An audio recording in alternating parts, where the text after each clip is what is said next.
The global monetary order did not unravel because it failed. It unraveled because it was enforced. For decades, the world was told that the dominance of one currency was the natural outcome of trust, stability, and economic strength.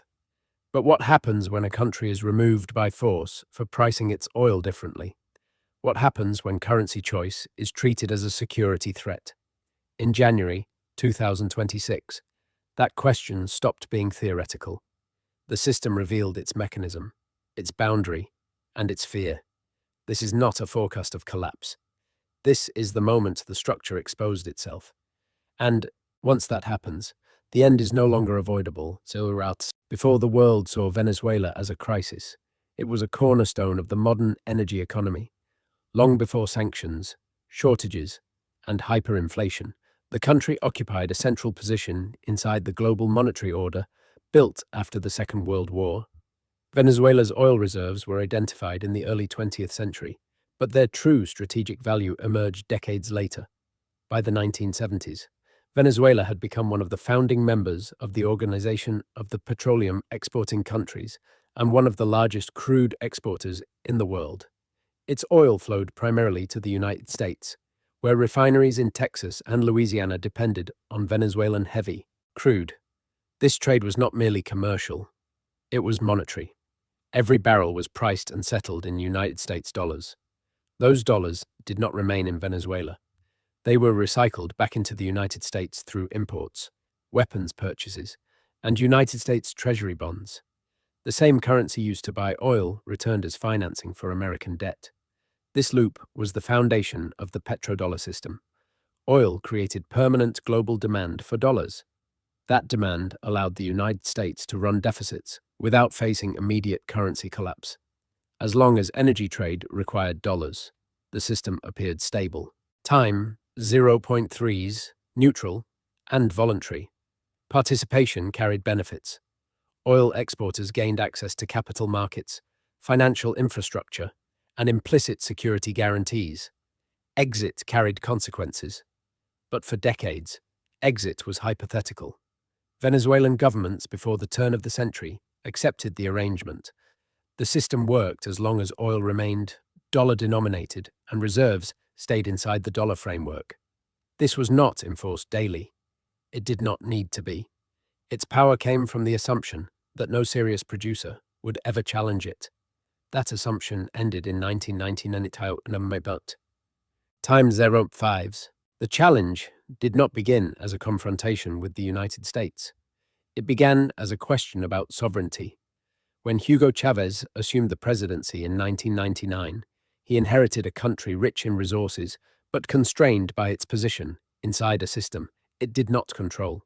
To Chavez, Venezuela's oil was not simply a commodity.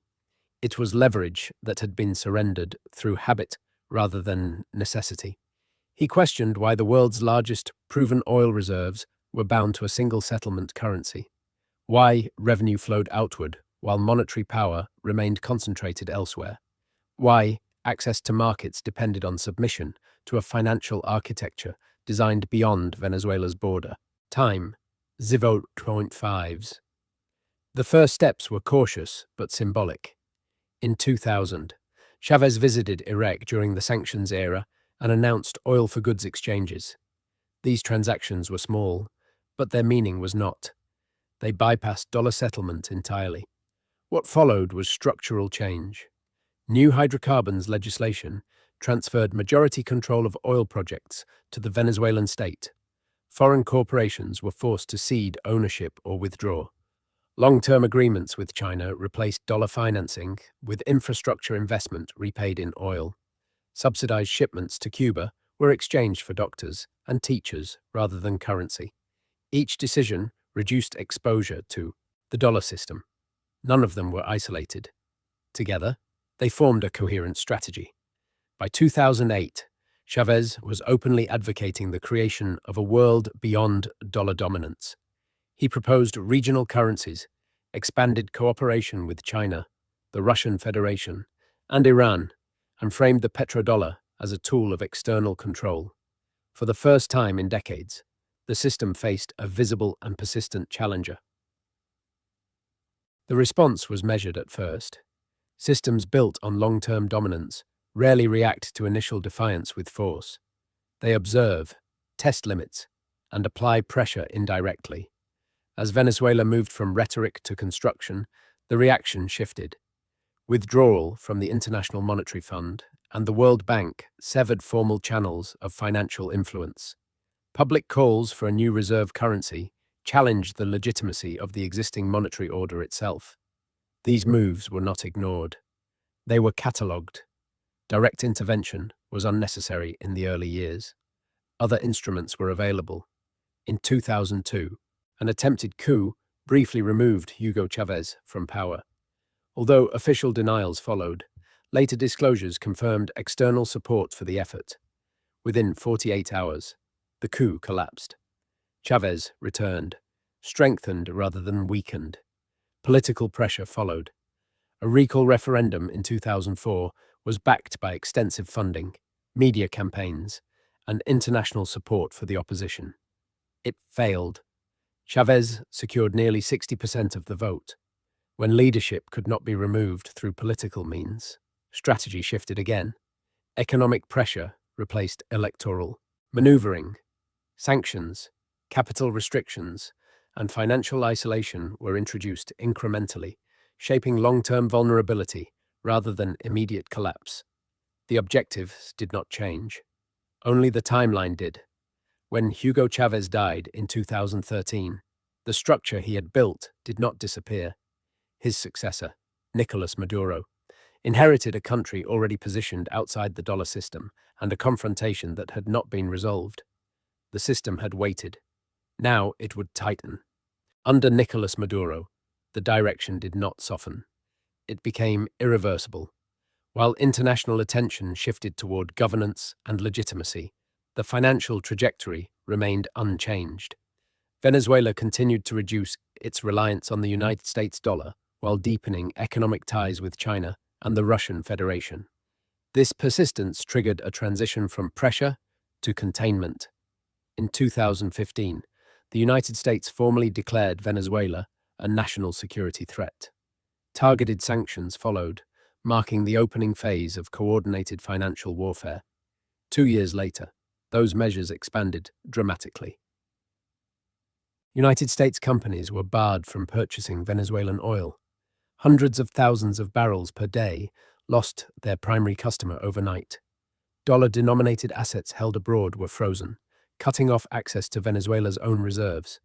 Shipping insurance, financial services, and oil equipment exports were restricted, dismantling the operational foundation of the energy sector.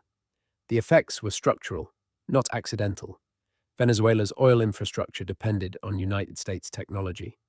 Without spare parts and technical support, production collapsed. Revenue disappeared. Hyperinflation followed. Time 0.3s, reaching levels measured in millions of percent. Public explanations framed these measures as defense of democracy and human rights. Comparison revealed a different logic. States with worse records faced no comparable punishment as long as their oil remained dollar-denominated. The pattern was consistent. Compliance preserved access. Deviation triggered isolation. By the late 2010s, Venezuela had crossed a point of no return. Returning to the dollar system would not restore access. It would only restore vulnerability. From that moment forward, adaptation replaced retreat. Once, retreat was no longer an option. Venezuela shifted from survival to redesign. If exclusion from the dollar system was permanent, then dependence on it was a liability, not a safeguard. From 2017 onward, oil exports were rerouted deliberately.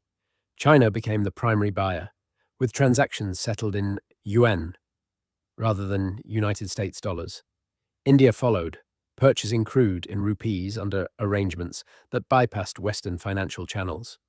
With the Russian Federation, exchanges moved even further from conventional currency, relying on direct barter of oil for food, machinery, and military equipment. Parallel mechanisms developed with Iran, Cuba, and Nicaragua.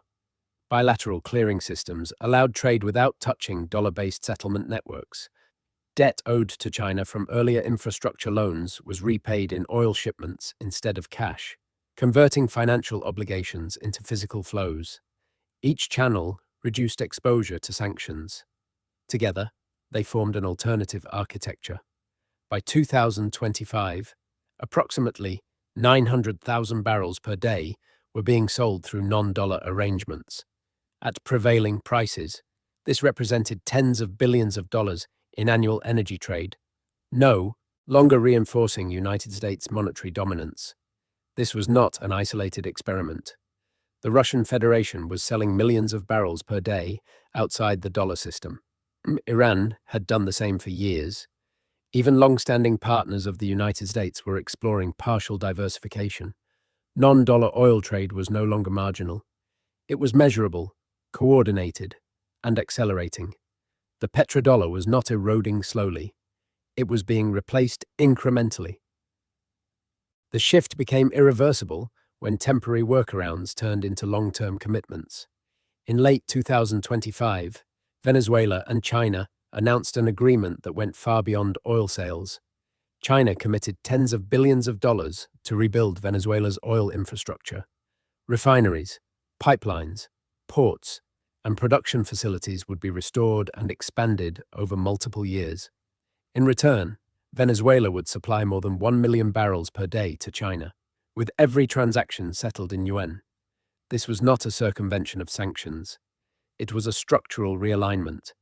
For the first time, the largest proven oil reserves on Earth were being permanently integrated into a non-dollar financial system. The agreement locked future energy flows outside the dollar framework for decades, not quarters. At that moment, the strategic risk changed. If Venezuela succeeded, the precedent would not remain isolated. Other exporters, already experimenting with diversification, would follow. Saudi Arabia was negotiating partial yuan settlement. Non-dollar oil trade had reached a scale that could no longer be contained quietly. Allowing the agreement to proceed meant accepting the erosion of enforcement. The response came swiftly. On January 3rd, 2026, United States Special Operations Forces entered Caracas in a publicly acknowledged military operation. The sitting president, Nicolas Maduro, was detained, removed from office, and transported out of the country. The justification was law enforcement. The execution was military. Within days, a new government announced the restoration of dollar-denominated oil contracts. The China agreement was suspended. Venezuela was forced back into the petrodollar system. But the method revealed something the system could not undo. The international response clarified what the operation had achieved and what it had irreversibly damaged. China condemned the action as an illegal invasion and suspended diplomatic engagement with the United States. The Russian Federation called an emergency session of the United Nations Security Council. 14 members supported a resolution condemning the operation. Only one opposed it. Even long-standing allies avoided full alignment. In the United Nations General Assembly, a large majority of countries voted to denounce the violation of sovereignty. These resolutions did not change control on the ground, but they reshaped perception. This was not interpreted as the enforcement of law. It was interpreted as the enforcement of a monetary order. Markets responded faster than governments. Oil prices surged within days, not because supply had been interrupted, but because risk had been redefined. Every oil-producing state now faced a new calculation. Currency choice was no longer a technical decision. It was a security decision. The expected reaction did not occur. The United States dollar did not strengthen. Instead, the yuan appreciated. Non-dollar settlement accelerated as countries reassessed exposure to a system that punished exits with force. The operation was intended to restore confidence. It produced fear, and fear does not reinforce monetary dominance. It accelerates escape. From that moment forward, the petrodollar was no longer perceived as neutral infrastructure. It was perceived as geopolitical exposure. What followed was not immediate collapse, but quiet recalibration. The most consequential shifts did not appear in speeches or headlines. They appeared in contracts, reserve allocations, and settlement clauses rewritten behind closed doors. Oil exporters did not announce departures from the dollar system. They diversified incrementally. Payment windows shortened. Currency baskets replaced single currency exposure. Barter mechanisms and bilateral clearing arrangements, once considered marginal, were normalized as strategic safeguards. The logic was no longer ideological. It was defensive. A system maintained by confidence can absorb dissent. A system maintained by force cannot. Once participation becomes compulsory, permanence disappears. China's role was not to replace the dollar everywhere. It was to make exit survivable. Through infrastructure financing, alternative payment systems, long-term energy contracts, and security coordination, a parallel framework took shape. It did not require trust in United States enforcement, only participation. Central banks responded accordingly. Reserve diversification accelerated in small increments that compounded over time. Energy importing states mirrored the logic from the opposite side, reducing exposure to a currency whose use could trigger political risk. This was not rebellion, it was hedging. And hedges, once adopted, are rarely reversed. The system continued to function, but its center of gravity had shifted. By the time those adjustments became visible, the structural balance had already changed. What once appeared as isolated diversification was becoming coordinated behavior. Energy exporters compared frameworks, not alliances. What mattered was not political alignment, but optionality. The capacity to settle trade without triggering retaliation became a strategic requirement. This is where the petrodollar lost its defining advantage. For decades, it functioned as a default. It did not need defense because there was no alternative with scale, liquidity, and protection. After January 3rd, 2026, that assumption no longer held. China's role was not ideological opposition. It was infrastructural substitution. Payment rails, development banks, long-term commodity contracts, and security coordination formed a parallel channel that reduced dependence on United States enforcement. Once that channel existed, remaining fully inside the dollar system no longer minimized risk. It concentrated it. This is how reserve systems decline. Not through sudden abandonment, but through redistribution of exposure. Each adjustment appears minor in isolation. Together, they become irreversible. The petrodollar did not weaken because it was challenged. It weakened because its response revealed the limits of voluntary participation. The final phase was not announced. It was absorbed. Once markets, governments, and central banks accepted that enforcement had replaced consent, the remaining logic collapsed on its own. A reserve system sustained by fear cannot rely on permanence. It relies on delay. For decades, the United States benefited from a closed loop.